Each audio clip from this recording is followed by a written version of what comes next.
اور پھر اسی کے ضمن میں انہوں نے یہ مسئلہ بھی بیان فرمایا کہ نابالغ جو حافظ صاحبان ہیں ان کے پیچھے نماز تراویح کا کیا حکم ہے. تو فرماتے ہیں کہ جب وضع مشائخ بلخ ولم یجوزوا مشائخنا، یہ پہلے انہوں نے دو اس میں موقف تھے، دو مسلک تھے کہ بلخ کے مشائخ نے اس کو جائز قرار دیا ہے اور ہمارے مشائخ یعنی وہ جو ماوراء النہر کے علاقے کے ہیں ہمارے مشائخ نے اس کو لم یجوز جائز قرار نہیں دیا. یہ انہوں نے دو مسلک پہلے تو بیان فرما دیے کہ بلخ کے مشائخ نے نابالغ جو حفاظ کرام ہے یا نابالغ کے پیچھے بالغوں کا، نابالغ کے پیچھے نابالغ کی تو بالاتفاق جائز ہے نا. یہ بات ہو رہی ہے کہ امام جو ہے وہ نابالغ ہے اور مقتدی جو ہیں وہ بالغ ہیں. تو فرماتے ہیں کہ نابالغ کے پیچھے بالغوں کی صلاۃ التراویح کا جو حکم ہے اس کو بلخ کے مشائخ نے جائز قرار دیا ہے اور ہمارے مشائخ یعنی جو ماوراء النہر کے انہوں نے غیر جائز قرار دیے. لیکن آگے صاحب ہدایہ نے ایک فیصلہ کن بات لکھی ہے کہ یہ دو مسلک ہیں تو ہم کس طرف چلیں. آدھے کہتے ہیں جائز ہے، یہ کہتے ہیں نہیں جائز، تو ہم کیا کریں. صاحب ہدایہ فرماتے ہیں والمختار انہ لا یجوز فی الصلوات کلھا، فرماتے ہیں مختار بات جس کو پسند کیا گیا، اختیار کیا گیا، زیادہ بہتر بات مختار یہی ہے کہ لا یجوز فی الصلوات کلھا، تمام تر نمازوں میں، فرائض سے لے کے سنن اور تراویح اور دیگر تمام نمازوں میں نابالغ کے پیچھے بالغوں کی نماز جو ہے یہ لا یجوز، ایسا جائز نہیں ہے. نابالغ حافظ کے پیچھے بالغوں کا تراویح پڑھنا جائز نہیں ہے. اس پہ انہوں نے دلیل بڑی مزے کی دی.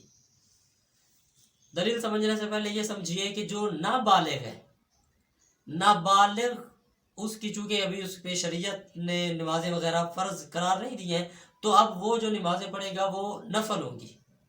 نابالغ بچے کی نماز نفل ہے، وہ فرض بھی پڑھتا ہے تو وہ اس کی نفل کے زمرے میں آتی ہے کیونکہ ابھی اس پہ فرض نماز ہوئی نہیں ہے. تو فرماتے ہیں کہ دیکھو ایک ہے بچے کے نفل، نابالغ کے نفل. اب تراویح تو سنت تھی نا، یہ تو اوپر والے درجے کی ہیں، نفل پہ آگے بات کرتے ہیں. ایک ہے نابالغ کے نفل اور ایک ہے بالغ کے نفل. فرماتے ہیں کہ دیکھو یہ صرف نفلوں کی، فرائض اور سنن تو اوپر کی بات ہے، نیچے آ کے نفلوں پہ آ کے بات کرتے ہیں کہ نابالغ کے نفل اور درجے کے ہیں اور بالغ کے نفل اور درجے کے ہیں. جب نفلوں میں درجہ برابر نہیں ہے تو پھر سنتوں میں اور فرائض میں تو بدری کے اولا نہیں. اور امام کے لیے اقوا ہونا ضروری ہے، امام کی حالت اعلیٰ ہونی چاہیے، اور یہاں تو امام خود جو ہے وہ ادنا حالت میں. اچھا اب نابالغ کے نفل اور بالغ کے نفل ان میں کیا فرق ہے؟ فرماتے ہیں ان میں بڑا فرق ہے. نابالغ کے نفل کم درجے کے ہیں، بالغ کے نفل زیادہ درجے کے ہیں. کیوں؟ اس پہ دلیل بڑی سونی دیتے ہیں. فرماتے ہیں کہ لِأَنَّ نَفْلَ الصَّبِيِّ دُونَ نَفْلِ الْبَالِغِ، بچے کے نابالغ کے نفل بالغ کے نفلوں سے کم تر ہیں. کیوں؟ حَيْثُ لَا يَلْزَمُهُ الْقَضَاءُ بِالْإِفْسَادِ بِالْإِجْمَاعِ، فرماتے ہیں کیونکہ اس بات پہ اجماع ہے، ساری امت کا اتفاق ہے کہ نابالغ بچہ نماز پڑھ رہا ہو نفل تو وہ دوران نماز توڑ دے.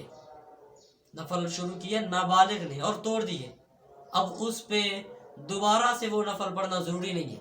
شریعت اس کو یہ حکم نہیں دے گی کہ دوبارہ سے پڑھو. ہاں بالغ آدمی اگر نفل شروع کرے گا، شروع اس نے کیے تھے نفل، پھر دوران میں جا کے توڑ دیے، اب شریعت اس کو کہتی ہے دوبارہ پڑھنا تیرے اوپر واجب ہے. پہلے نفل تھے، چاہے پڑھتا چاہے نہ پڑھتا، لیکن اب جب شروع کر دیے تھے اور درمیان میں توڑ دیے تو اب وجوب ہے اس کا اعادہ، دوبارہ اس کو پڑھنا اور مکمل کرنا ان رکعات کو جتنی کی بھی اس نے نیت کی، اب یہ اس کے لیے واجب ہے. تو فرماتے ہیں دیکھو بچے کے نفل اور بالغ کے نفل ایک جیسے نہیں ہیں. جب ان کے نوافل ایک جیسے نہیں ہیں تو سنن اور فرائض یہ کیسے ایک جیسے ہو سکتے؟